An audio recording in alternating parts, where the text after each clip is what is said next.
चेहरे पे खुशियां है लेकिन अंदर गम है। हर कोई कहीं ना कहीं दुखी है। और जब उससे आप पूछो क्या हाल है, अच्छे हो ना, अरे यार बड़ा मस्त हूं, मैं बहुत बढ़िया हूं, लेकिन थोड़ी देर बात करने के बाद उसके सारे पोल खुल जाते हैं और फिर आपको पता चलता है कि जिस दोस्त को मैं सोच रहा था कि बड़ा खुश है, वो तो बड़ा दुखी निकला यार।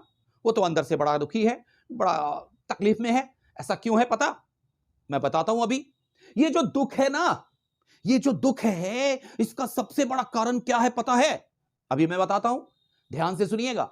ये जो दुख हमारे अंदर है, जो हमने दुख पाल के रखा है ना, जो तकलीफें हमने पाल के रखा है ना, इसका सबसे बड़ा कारण है उम्मीद, एक्सपेक्टेशंस, है ना? उम्मीद हमारे जिंदगी के सभी दुखों का कारण है। क्योंकि जिस पल हम किसी दूसरे से कुछ भी पाने की उम्मीद कर बैठते हैं, उसी पल हम खुद को दुखी कर लेते हैं और हम दुखों की खेती करना शुरू कर देते हैं। समझ में आ रही है बात? जिस पल आप किसी दूसरे से उम्मीद कर बैठते हैं, उसी पल आप दुखों की खेती करना शुरू कर देते हैं। अब जो आपके फसल उगेंगे, वो सब दुखों के फसल उगेंगे।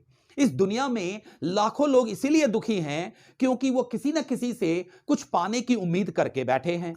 बच्चे माता पिता से उम्मीद करके बैठे हैं, माता पिता बच्चों से उम्मीद करके बैठे हैं कि पढ़ लिख के बड़े होंगे, पैसे कमाएंगे तो मुझे सुख सुविधाएं देंगे, लेकिन ऐसा होता बहुत कम है। शिक्षक स्टूडेंट से उम्मीद करके बैठे हैं कि वे अच्छे मार्क्स लाएंगे, स्टूडेंट्स टीचर से उम्मीद करके बैठे हैं कि सर मुझे अच्छा पढ़ाएंगे, अच्छे नंबर देंगे। ये दुनिया उम्मीदों पे टिकी है। उम्मीदें पूरी होती है तो खुश, और यदि उम्मीद पूरी नहीं होती है तो आप अपने आप को दुखों के सागर में डुबो देते हैं और फिर आप कहते हैं कि मैं जीवन में दुखी हूं, मेरे जीवन में तो दुख ही दुख है। ये दुख ही दुख है नहीं, ये तो आपने बनाया है। अपने खेत में आपने बीज ही डाला दुख का, क्योंकि दुखों का जो बीज है वो है उम्मीद। इसीलिए दोस्तों, अगर जीवन में खुश रहना है तो उम्मीदें करना छोड़ दो। जो तुम्हारी ताकत है, जो तुम्हारे पास है, जो तुम्हारा स्ट्रेंथ है, जो आपकी क्वालिटी है, जो आपके स्किल्स हैं, आप उस पे काम करो ना। उम्मीद क्यों करते हो?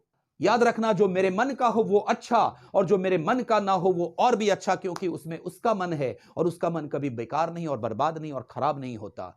क्योंकि आपकी मर्जी से भी ऊपर किसी और की मर्जी है। रहने दो उसकी मर्जी पे, वो बहुत अच्छा करेगा आपके साथ। सिर्फ आप किसी के साथ बुरा मत करो, आप किसी से उम्मीद मत करो। दोस्तों, अगर उम्मीद करोगे तो दुख और तकलीफ झेलना पड़ेगा, ये तय है। इसीलिए अपनी अपनी ताकत को पहचान कर आगे बढ़ते जाओ, लक्ष्य को पाओ, दुनिया सलाम करेगी, हैट्स ऑफ करेगी और आप नाम और यश सभी कमा लोगे। Thank you very much.